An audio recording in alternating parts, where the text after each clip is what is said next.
Hi, Mom. So, I had to get this one, of course. That behind me is a church, a mission church. And I am at Tumacacori National Historic Site, which is about 45 minutes south of Tucson. It's part of the national park system. And this whole area it's so steeped in history from the 1700s and the 1800s, for the Spanish moving into this territory and all of the different situations that occurred with the different civilizations and the Indians and such. But this church was built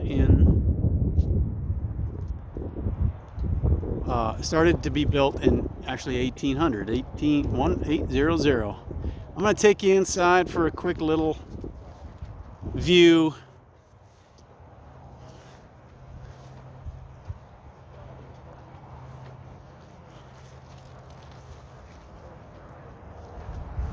They've left it, this is pretty much how they found, or when the National Parks Service took over and they dedicated this as a national monument, and I think it was 1912.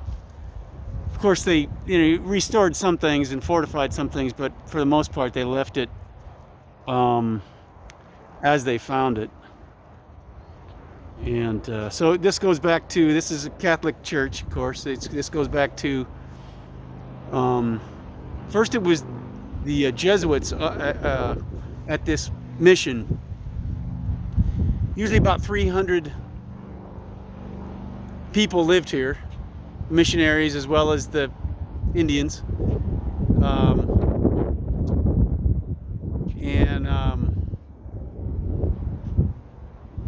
So of course this was one of the ways in which they were trying to convert the Indians to their religion and ways of life and governance and what have you. The church was begun to be built in 1800 and finished in 1820. Hopefully it's light enough in here for you to see. It's kind of a cool picture here that shows all the color that they tried to.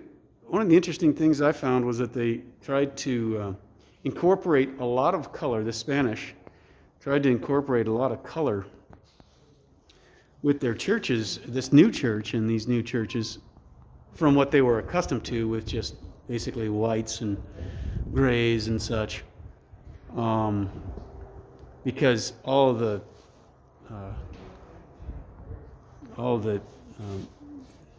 pottery and the Indian traditions was to make things very colorful, and so they started to incorporate the color just to attract, to make it feel more like home for the Indians.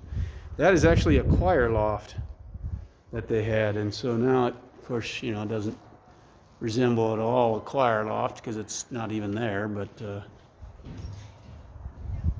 and they have, so there was just tons of destruction, tons of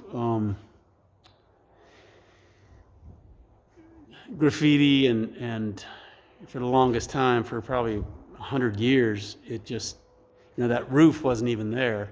That roof was last replaced in 1984. And I think that was the third roof they had to put on it. But they got the Stations of the Cross where they were anyway, on the sides. But it's the history behind all of the Oh, there's a cemetery here, and there's... One of the things I found interesting was that there's an area that just off the main altar here where they would give food to the Indians if they came to church. So that was their reward for one of the ways to get them converted. And that was like us growing up. If we didn't sing in church, we didn't get our allowance. I think that's okay to tell everybody. Anyway, I'm going to make this one short. I just knew you'd love the church aspect. Bye. I love you.